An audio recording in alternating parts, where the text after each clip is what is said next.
I mean, it's interesting because I actually had a conversation about someone's final moments with a fellow actor a couple weeks ago. I was helping with a self-tape, and we actually kind of unpacked that final moment. And what we found when we were like looking at a couple of different movies and TV shows with those similar scenes, the thing to me, and I could be totally wrong with this, but the thing that makes those final moments so perfect is because there's there's nothing placed on it in the sense of like, they're not worried about what they have to do the next day. They're not worried about, what this person's going to think. They've got nothing to lose. And so it is just a pure, raw, unfiltered feeling and emotion. So it obviously depends on the writing, but it almost doesn't matter in those scenes what that final line is. It's the thought. I mean, as an actor, like, it's all thought work. It's the pure thought that's behind it. So it's almost like I can ask my grandmother those questions, and it didn't matter what she said. She was going to have my full attention.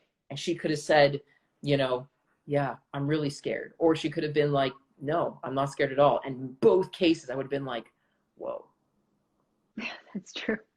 So I think you're totally right. Those moments are very like rare, and they're very special and fleeting. And, I kind of felt bad that there was a part of me that was looking at it from the perspective of an actor. I was like 99% there with my grandmother, but then like 1% as an actor being like, take note.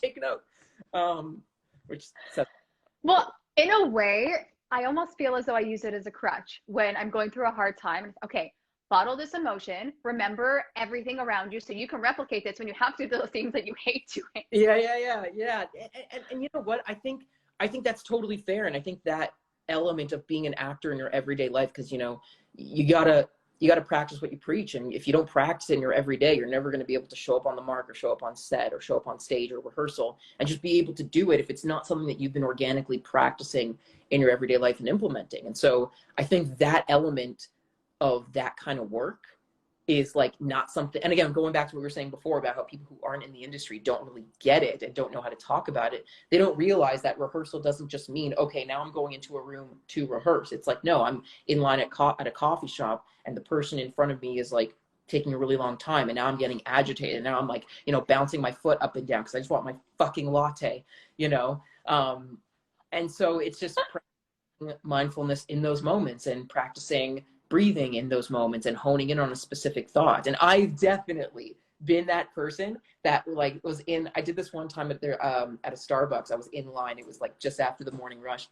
And that exact situation happened. This person went in and they were taking, and it wasn't just they were ordering a million things. It's like they didn't know what they wanted. It took them 20 minutes to get to the front of the line. And I think it was Louis C.K. who said this in a bit. If you don't know what you want for coffee within the 20 minutes that it took you to get the front of the line, I should be legally allowed to punch you in the face.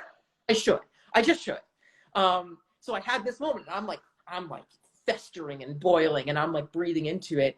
And then I was like focusing on this one thought, and then I kind of blacked out for a second because I was just focusing on this thought. And all of a sudden I feel like a tap on my shoulder, and I come back, and the person was like, they're like, do you want to go to the front of the line? And like the person who was in front of me that I was aiming this at had already left the Starbucks.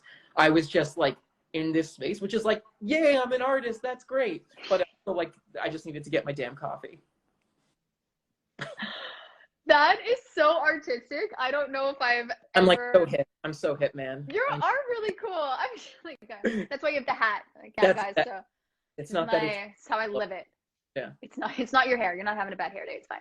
Everything's perfect up there. It's great.